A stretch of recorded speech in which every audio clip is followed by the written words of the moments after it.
I'm fascinated with death and dying. Am I weird? I discovered this in 2018 when I had a conversation with my GP, and it led me to a forum to discuss how communities could bring death back home. How to be with a friend, a family member, or a neighbour as they are dying. I found it exciting and intriguing, but I was also concerned about how odd it was to be curious about death.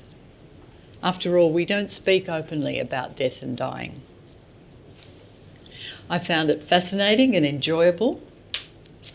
From that forum, I joined a small group at Provida. Each month we would meet, and we wanted to work out how we could bring that idea into our local community. So we did a deep dive into death and dying. We listened to guest speakers, we read articles and shared websites and books, and we attended forums, some with the catchy titles of Conversations on Death and Dying, or a fringe festival of death and dying. And it was very enjoyable. But for me personally, I really wanted to learn as much as I could about dying, both for my own end of life, but also to support my mum. At 93, she was frail and asking to be kept out of hospital or care. And the next year I volunteered to connect with a family when the father wanted to spend his last weeks at home with his wife and son. I was nervous, but also eager to start. Yes, okay. And while I thought I was ready to put into practice what I'd learned, I realised there was still plenty to learn. Families caring for a loved one dying at home are not thinking about preparing food, putting a load of washing on. They can be exhausted, overwhelmed, and beyond answering questions about what those needs are. The key thing I realised was the importance of listening and watching closely so that I could best support them. I saw that it took a team of people to be the everyday supports for a family. Believe me, no one person can take that on. So people cooked meals and delivered them to the house.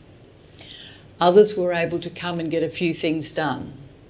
Wash up, vacuum, hang the washing out, or sit with them, share a coffee, source music they request, provide the school with information, or get the food ready for school lunch boxes. I also learnt not to make assumptions about when family members came to stay. They may or may not be able to take over from the team. And after a loved one dies, there still may be things you could do. This family kept his body at home for a day or so. When they were ready, they said their goodbyes and headed off to the beach. I stayed at the house until the undertaker had collected his body. And it had been a privilege to connect with this family as they shared that really special time together. And this experience stayed with me as my sisters and I cared for Mum until her death later that year. There were times when we were scared and unsure, and then weary as the weeks turned into months. A couple of times, Mum was taken by ambulance to hospital, and each time she clearly expressed her wish to stay in hospital until she was stable and then return home. Once a film crew arrived with the ambos, asking if they could use the footage for a reality TV show. What? Yep, we were that stunned, but there was Mum saying, sure, and they filmed it, yeah. With Mum in hospital, I was watching closely how the nurses moved her.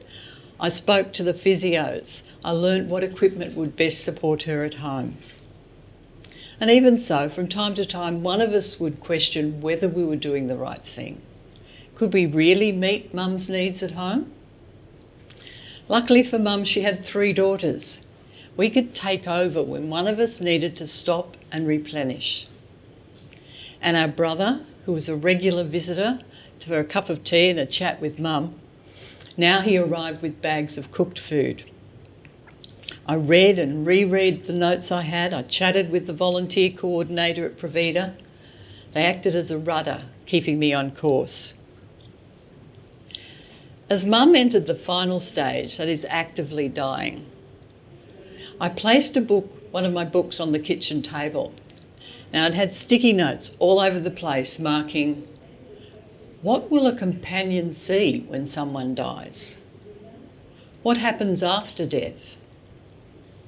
There may be agitation, restlessness, noisy breathing, visions. And late one night, when Mum was particularly agitated, 2 of us sat beside her keeping watch. When she opened her eyes, she asked, "Who won the war?" We were surprised, but reassured her. And then we made a cup of tea and we had crumpets and we chatted as we kept each other company.